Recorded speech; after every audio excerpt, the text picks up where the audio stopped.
বিশ্ব শৰ্মা সেইকাৰণে ঐতিহাসিক মহামায়া মন্দিৰত আক্ৰাসুৰ পূজা অৰ্চনা জনজাতিকৰণক লৈ এইখন চৰকাৰে যি প্ৰতিবেদন দাখিল কৰিছে তেওঁলোকৰ মন্ত্ৰীগোটে যিটো প্ৰতিবেদন দাখিল কৰিলে কালিৰ দিনটোত তাৰ পাছতে সমগ্ৰ ৰাজ্যজুৰি আনন্দ উল্লাস দেখা পোৱা গৈছে এফালে প্ৰতিবাদো হৈছে কিন্তু তাৰ মাজতেই আক্ৰাসুৰে মহামায়া মন্দিৰত পূজা অৰ্চনা কৰিছে যাতে বিজেপি চৰকাৰক শুভেচ্ছা জ্ঞাপন কৰিছে আৰু মুখ্যমন্ত্ৰী ডক্টৰ হিমন্ত বিশ্ব শৰ্মাৰ প্ৰশংসাত তেওঁলোক পঞ্চমুখ হৈ পৰিছে কাৰণ জনজাতিকৰণৰ প্ৰতিবেদন দাখিল কৰাৰ লগে লগে এটা উৎসৱমুখৰ পৰিৱেশ দেখা পোৱা গৈছে বিশেষকৈ 6 জনগোষ্ঠীৰ জনজাতিকৰণক লৈ সমগ্ৰ ৰাজ্যজুৰি প্ৰতিবাদ চলি আছিল দীৰ্ঘদিনীয়া প্ৰতিবাদ আছিল কিন্তু 26ৰ নিৰ্বাচনৰ আগে আগে এটা 4টা মাহ বাকি আছে এই 4 মাহৰ আগত অধিক তীব্ৰতৰ হৈছিল অভিযানখন আৰু আন্দোলন অধিক তীব্ৰতৰ হৈছিল উজনি অসমত আহোম চুটিয়াসকল মৰাণ মটক সকলোৱে চাহ জনগোষ্ঠীৰ লোকসকলে প্ৰতিবাদ সাব্যস্ত কৰিছিল সমান্তৰালকৈ আমি যদি নামনি অসমৰ ফালে চাবলৈ যাওঁ বঙাইগাঁও কোকৰাঝাৰ এই অঞ্চলসমূহত কিন্তু আক্ৰাসুৱে সৰু অসম কোচ ৰাজবংশী ছাত্ৰ সন্থা যি আছে তেওঁলোকে প্ৰতিবাদ সাব্যস্ত কৰিছিল কিন্তু কালি তাৰ মাজতে এটা মাষ্টাৰ ষ্ট্ৰক বুলি ক'ব লাগিব বিৰোধীৰ কাৰণে যেটো মন্ত্ৰীসভা গঠন কৰা হৈছিল 3জন মন্ত্ৰীৰ এখন এটা গোট গঠন কৰা হৈছিল আৰু তেওঁলোকে জনজাতিকৰণৰ যিসমূহ অনুমোদন বলি আছে কিছুমান তাত নীতি নিৰ্দেশনা বা কি হ'ব লাগে তেনেকুৱা ধৰণৰ কিছুমান বস্তু উত্থাপন কৰি তেওঁলোকে এখন প্ৰতিবেদন দাখিল কৰে য'ত প্ৰতিবেদনত এটা নতুন ভাগ তেওঁলোকে অন্তৰ্ভুক্ত কৰিছিল অসমৰ জনজাতিসকলক তেওঁলোকে 3টা ভাগত বিভক্ত কৰিলে জনজাতি পাৰ্বত্য জনজাতি ভৈয়াম আৰু জনজাতি উপত্যকা এই উপত্যকাটো আছিল নতুন শাখা য'ত আহোম চুটিয়াসকলক তেওঁলোকে অন্তৰ্ভুক্ত কৰিছে আৰু গোৱালপাৰা জিলাৰ বাহিৰৰ যিসকল কোচ ৰাজবংশী লোক আছে তেওঁলোকক অন্তৰ্ভুক্ত কৰিলে তাৰ পাছত কোচ ৰাজবংশী যি সংগঠন আছে আক্ৰাসুৰ ফালৰ পৰা যথেষ্ট প্ৰতিক্ৰিয়া দেখিবলৈ পোৱা গৈছে এইদৰে আজি মহামায়া মন্দিৰত তেওঁলোক উপস্থিত হৈছে আৰু তেওঁলোকে পূজা অৰ্চনা কৰিছে যে মুখ্যমন্ত্ৰী ডক্টৰ হিমন্ত বিশ্ব শৰ্মাই যাতে 2026ত পুনৰ মুখ্যমন্ত্ৰী হওক আৰু এই জনজাতিকৰণৰ যিটো প্ৰক্ৰিয়া আৰম্ভ হৈছে এইটো এটা প্ৰাৰম্ভিক প্ৰক্ৰিয়া এটো এনেকুৱা নহয় যে এলোক জনজাতিকৰণ হৈ গল এটো এটা দীৰ্ঘদিনীয়া পৰিক্ৰমা থাকিব এই প্ৰতিবেদনখন কেন্দ্ৰলৈ পঠোৱা হৈছে কেন্দ্ৰই চাব তাৰ পিছত হেখন গৃহীত হ'ব তাৰ পিছতে এখন এক্ট হ'ব দীঘলীয়া এটা প্ৰচেষ্টা আছে কিন্তু বাকি চৰকাৰসমূহে যেটো কৰিব নোৱাৰিলে বা ইয়াৰ আগৰ চৰকাৰসমূহে যিবোৰ কৰিব নোৱাৰিলে কিন্তু ডক্টৰ হিমন্ত বিশ্ব শৰ্মাৰ চৰকাৰে কৰি দেখুৱালে আৰু সেই কাৰণে হিমন্ত বিশ্ব শৰ্মাক তেওঁলোকে পুনৰ 2026ত মুখ্যমন্ত্ৰী হিচাপে বিচাৰে আৰু তাৰ কাৰণে তেওঁলোকে নেদেখাজনৰ ওচৰত প্ৰাৰ্থনা কৰিছে যাতে এইজনে মুখ্যমন্ত্ৰী হৈ থাকক আৰু অনাগত দিনত এই 6 জনগোষ্ঠীৰ জনজাতিকৰণৰ যেটো প্ৰক্ৰিয়া আছে এটো যাতে ৰখি না যায় তেওঁলোকে জনজাতিকৰণ পায় এনেকুৱা ধৰণৰ দৃশ্যাংশ দেখুৱাই আছে একল আক্ৰাসৰ লোকসকল আহিছে আৰু তেওঁলোকে মুখ্যমন্ত্ৰীক ধন্যবাদ জ্ঞাপন কৰিছে আৰু লগতে কৈছে যাতে পুনৰ তেওঁলোক হিমন্ত বিশ্ব শৰ্মাই মুখ্যমন্ত্ৰী হওক মই তেওঁলোকৰ মন্তব্য আহিছে শুনাই ল'ব বিচাৰিছো আমাৰ এই মহামায়া মন্দিৰত আলোকঝাৰী যে মন্দিৰ আমাৰ এটো বহুত পুৰণি মন্দিৰ ইতিহাস থকা মন্দিৰ এজন এই মন্দিৰত অহাৰ পিছত আমি আজি পূজা অৰ্চনা কৰিলো অসম চৰকাৰৰ মাননীয় মুখ্যমন্ত্ৰী তথা অসম চৰকাৰখনক আমি ধন্যবাদ জনাইছো তেওঁলোকে যে আমাৰ জনগোষ্ঠীৰ কাৰণে যে এখন মানে বিল বিধেয়কখন কালি বিধানসভাত উত্থাপন কৰিছে আৰু লগতে ধন্যবাদ জনাৰ লগে লগে আৰু এটা কথা ক'ব বিচাৰিছো যেটো 1 তাৰিখৰ পৰা দিল্লী লোকসভা ৰাজ্যসভাৰ শীতকালীন অধিৱেশন আৰম্ভ হ'ব যাতে আমাৰ যিখন জনজাতিকৰণৰ বিল এইখন যাতে আইনত পৰিণত কৰি আমি যাতে খুব অতি সোনকালে এৰ মানে এই মাহৰ ভিতৰতে যে শীতকালীন অধিৱেশন হ'ব অধিৱেশনৰ ভিতৰতে যাতে আমি এই আমাৰ জনগোষ্ঠীতে সুফল লাভ কৰে আৰু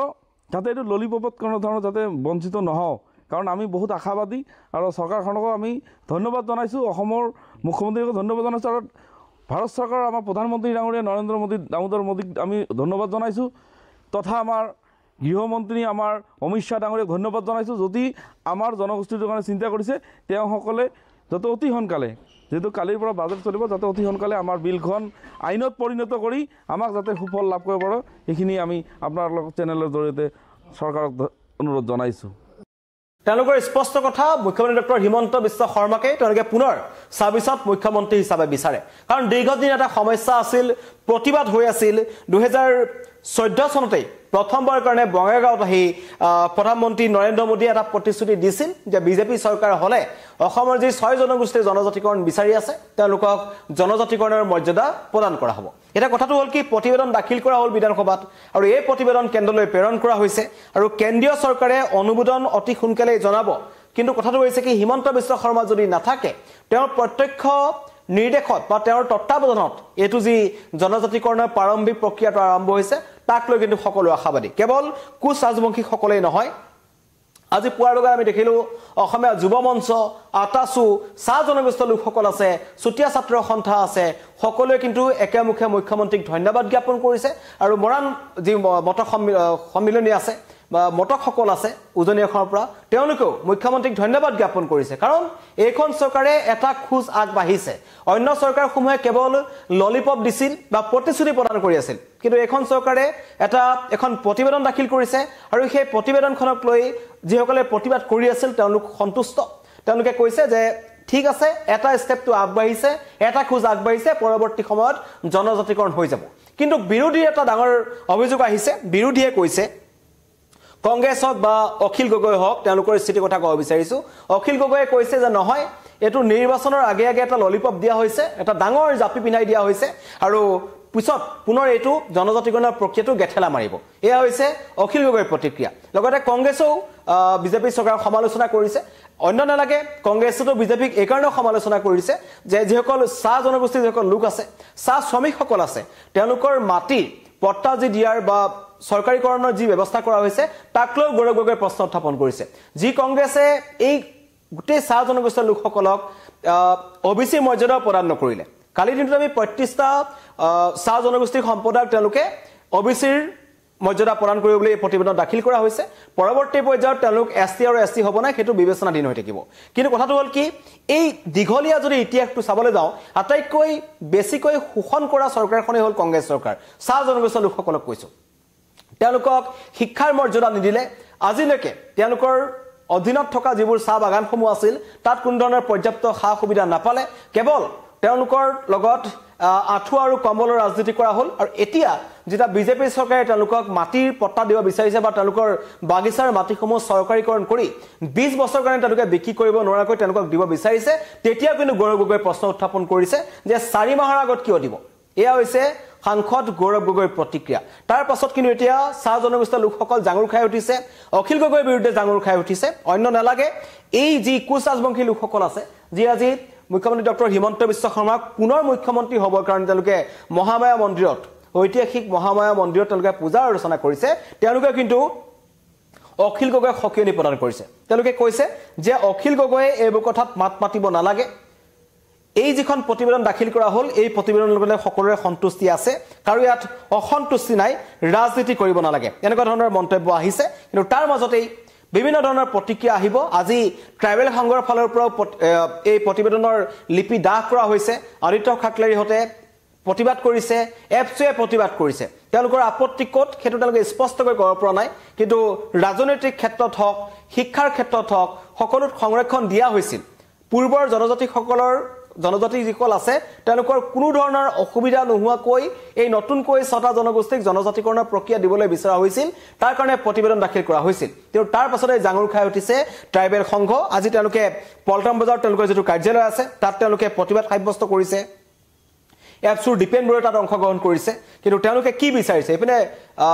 হাগ্ৰামা মহিলাৰ ফালৰ পৰা প্ৰতিক্ৰিয়া আহিছে তেওঁ কৈছে যে বড়ো লোকসকলৰ কোনো ধৰণৰ অসুবিধা নোহোৱাকৈ অন্য যিবোৰ জাতি আছে যি 6 জনগোষ্ঠী আছে তেওঁলোকক জনজাতিকৰণ কৰাত আমাৰ কোনো